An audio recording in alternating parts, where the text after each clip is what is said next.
साथ श्री दिलीप भट्ट मौजूद हैं। दिलीप सर नमस्कार, प्रणाम, स्वागत है कार्यक्रम में आपका। ये दीपावली रोशनी वाली ये बाजार चलते चलते अपनी कन्विक्शन को कहीं ना कहीं लूज कर रहा है सर। बैंक्स चले, एक बेहतरीन पॉलिसी के बाद एक स्ट्रॉन्ग मोमेंटम आया, एफआईएस की थोड़ी शॉर्ट कवरिंग थी, बट मोर और लेस आपको लग क्या रहा है इस अर्निंग सीजन में मार्केट का बिहेवियर कैसा रहेगा? और एक और चीज, आपकी अर्निंग्स के एक्सपेक्टेशन के मुताबिक इस वक्त बाइंग स्पेस, बाइंग जहां आपको करनी चाहिए वो कौन कौन से सर? देखिए, मैं अभी भी यही मानता हूं कि valuations is still not in favour of the investors. यहाँ पर वैल्यूएशंस बिल्कुल जो अंडरलाइन फंडामेंटल्स है उसके बहुत आगे हैं एट द मोमेंट, तो इसको ये ध्यान में जरूर रखना चाहिए। और यहाँ पर एक बात जरूर है, मार्केट में एक अनलिमिटेड ऑप्टिमिज्म है। Market desperately is looking to move up, इसमें भी कोई दो राह नहीं है, नीचे आने की कोई गुंजाइश ही नहीं है यहाँ पर। और यहाँ पर ऐसा लग रहा है market is just waiting for a trade resolution for FIIs to come back. पर हमारे हिसाब से ये जरूर होगा, शायद नेक्स्ट 1.5 मंथ में हो जाना चाहिए, और उसी तरह से एफआईएस भी they should come back. But मुझे लगता है कि इस अर्निंग सीजन में भी शायद कोई ऐसा रे ऑफ ऑप्टिमिज्म आए, वो मुझे पता नहीं, वो मुझे नहीं लग रहा है। लेकिन how all the companies are interpreting the GST after the income tax break, और ये जो हमने अक्टूबर में जो देखा, जिस तरह के सेल्स देखे नवरात्रि में across all the industries, whether these are sustainable और नॉट, ये मैनेजमेंट कमेंट्री से पता चलेगा। Be that optimistic is my personal view and I hope I am wrong on this. तो ऐसा लग रहा है one should wait and watch in the for the management commentary. ये जो क्वार्टरली रिजल्ट्स आएंगे तभी, और उसके बाद एक डिसीजन देना चाहिए। कोई जल्दबाजी नहीं है, market is certainly not in your favour, और one should little be cautious at this level and wait and watch. Okay Dilip ji, good morning, Shreya बात कर रही हूँ। थोड़ा कॉशियस रहने की सलाह दी है आपने, और मैनेजमेंट की कमेंट्री काफ़ी इंपॉर्टेंट होगी, उस पर ध्यान देना होगा। सेक्टर स्पेसिफिक सवाल सर मेरा आपसे ये, फार्मा हेल्थ के स्पेस में आज अच्छी बाइंग नजर आ रही है। डोनाल्ड ट्रंप का बयान कि जेनरिक दवाओं को टैरिफ के मार से थोड़ा दूर रखा गया अभी।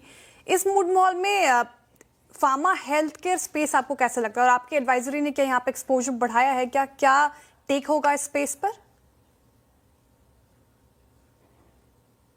तो यहाँ तक फार्मा का क्वेश्चन आ रहा है कि जेनेरिक्स को बिल्कुल उन्होंने अपने रडार पे नहीं रखा है, उसको बाहर रखा हुआ है। लेकिन मैं यहाँ पर स्पेकुलेशन करना नहीं चाहूंगा। मुझे अभी भी लग रहा है कि शायद एक ट्रेड रेजोल्यूशन हो जाए, उसके बाद ही डेफिनेट एक कंक्लूजन आ जाएगा। But yes, pharma space without any doubt Shreya ji बहुत अच्छा लग रहा है। मुझे लगता है शायद खास करके ये जो कॉन्ट्रैक्ट मैन्युफैक्चरर्स है, they will play a very big role. So I will say somebody like Divi's Laboratory will continue to be very good. उनको एक विजिबिलिटी बहुत अच्छी तरह से मिली है। और जहां तक हम, जैसे मैं पहले भी कह चुका हूं कि लोग चाइना +1 की बात करें, यहाँ पर यूरोप +1 में Divi's is the biggest beneficiary out over there. तो मुझे लगता है companies like Divi's, companies like Lupin will also do pretty well in the long run. Sun Pharma को भी जरूर ध्यान में रखना चाहिए। But pharma space, yes, on a long term basis looks good, but on an immediate basis a little volatile or little speculative.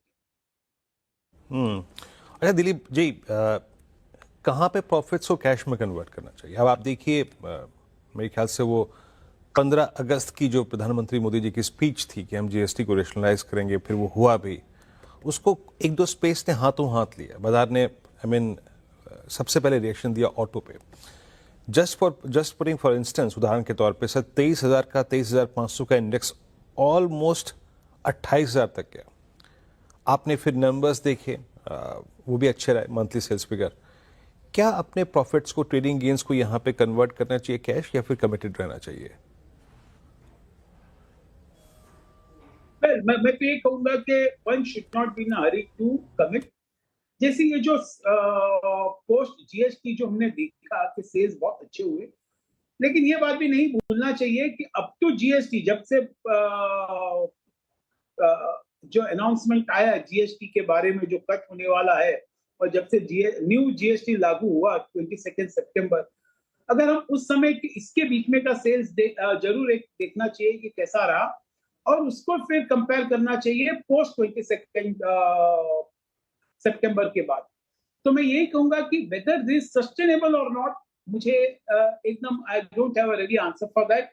Maybe it will certainly be better than what it was in the past, but how much better and how much good, and whether it is priced in, और उसका repercussion किस तरह से fiscal deficit meet होगा, किस तरह से जो shortfall होगा, ये सबको जरा एक holistic way से देखना चाहिए।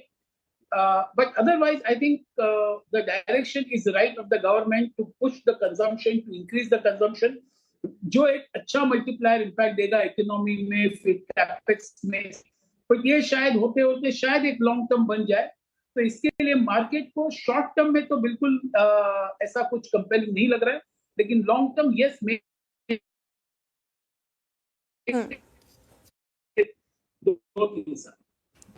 ओके। दिलीप जी, एक और सवाल मेरा न्यू एज स्टॉक्स को लेकर है आपसे। डिलीवरी हो गया, इटर्नल हो गया, स्विगी, पेटीएम जैसे स्टॉक्स ने मतलब बाजार में कहीं ना कहीं इसने अपनी जगह बनाई है। यहाँ पर अच्छे खासे मोमेंटम हमें आए दिन देखने को मिलते हैं, रिपोर्ट्स भी काफ़ी पॉजिटिव आती है। तो अगर इस स्पेस पे बेट लगाना हो दिलीप जी, तो कोई स्टॉक स्पेसिफिक अगर आप बात करना चाहें तो वो कौन सा स्टॉक होगा? कौन सा स्टॉक आपको अच्छा लगता है इस स्पेस से? मुझे लगता है जोमैटो और स्विगी दोनों को ध्यान में रखना चाहिए। जिस तरह से उनका ग्रोथ ट्रैजेक्टरी है, जिस तरह से उनके पास जो कैश है बुक्स में, और जिस तरह से ये जो क्विक कॉमर्स का भी जो क्वेश्चन है, एक फूड है और एक क्विक कॉमर्स है, जिस तरह से मूवमेंट हो रहा है, मुझे लगता है ये दोनों स्टॉक एक अपने पोर्टफोलियो में होना चाहिए in this amongst the new age stocks, और शायद यहाँ से लॉन्ग टर्म में एक बहुत अच्छा रिटर्न देके जाए, and may be the returns can also surprise a lot of us in the long run. अच्छा, इस पूरे साल हमको दिलीप सर कुछ ना कुछ मिलता रहा सरकार से राहत के तौर पे। आप देखिए, आपको बजट में टैक्स कट मिला, आपको आरबीआई से रेट कट मिला, आपको जीएसटी कट मिला, सब कुछ मिला, लेकिन किसी भी इंस्टेंस पे एक सेक्टर तेजी नहीं पकड़ पाया, और वो था एफएमसीजी। अभी भी 54,515 पे निफ्टी एफएमसीजी अपनी जैन 2025 से लेकर अब तक की जो lowest trajectory, second lowest trajectory, उसी पर ट्रेड कर रहा है। ये ट्रांसलेट नहीं कर पाया किसी अपनी तेजी को, एटलीस्ट मीडियम टर्म में भी। आपको क्या लगता है, वजह क्या है इसकी? और एफएमसीजी पे आपका टेक, कोई पॉकेट एफएमसीजी में जो आपको ठीक ठाक लग रही हो बाय करने के लिए, अगर स्टॉक स्पेसिफिक टिप्पणी कर पाए तो, और आपके मतलब आपका एहसानमंद होगा मैं अगर स्टॉक स्पेसिफिक टिप्पणी कर पाए। एफएमसीजी में I have been bullish for some time, और मैं यही कह रहा था कि अगले 3-4 क्वार्टर में हम देख रहे कभी भी एक मौका आएगा जहां पर ये बहुत अच्छी तरह से इसका मूवमेंट आएगा, मोमेंटम पिकअप होगा और ये चले जाएंगे। But challenge at the moment, as we all know, is the valuation. FMCG के वैल्यूएशन, डिस्पाइट जो कुछ भी पास्ट के उनके परफॉर्मेंस आए हैं, वॉल्यूम ग्रोथ आए हैं, और हम देख रहे हैं कितना म्यूटेड वॉल्यूम ग्रोथ रहा है, उसके बाद भी वैल्यूएशन तो कुछ खास घटे नहीं है। तो इसके लिए valuation remain challenge, but yet we remain bullish, because मुझे लगता है ये जो पूरा जो जीएसटी का जिस तरह से जो कट आया है, जिस तरह से urban consumption also is all set to revive, जो एक बैकफुट में था, और रूरल कंजम्पशन में भी अगर हम देखें उसमें तो डेफिनेट रिवाइवल दिखाई दे रहा है। ये सब मुझे लगता है एक एफएमसीजी के लिए एक अच्छा रेसिपी है, और शायद इन्फ्लेशन जिस तरह से कमजोर हुआ है, जिस तरह से वीक हुआ है, तो मुझे लगता है that also is a good news. So एक मोमेंटम ट्रेड बन सकता है ओवर नेक्स्ट 2 to 3 क्वार्टर्स।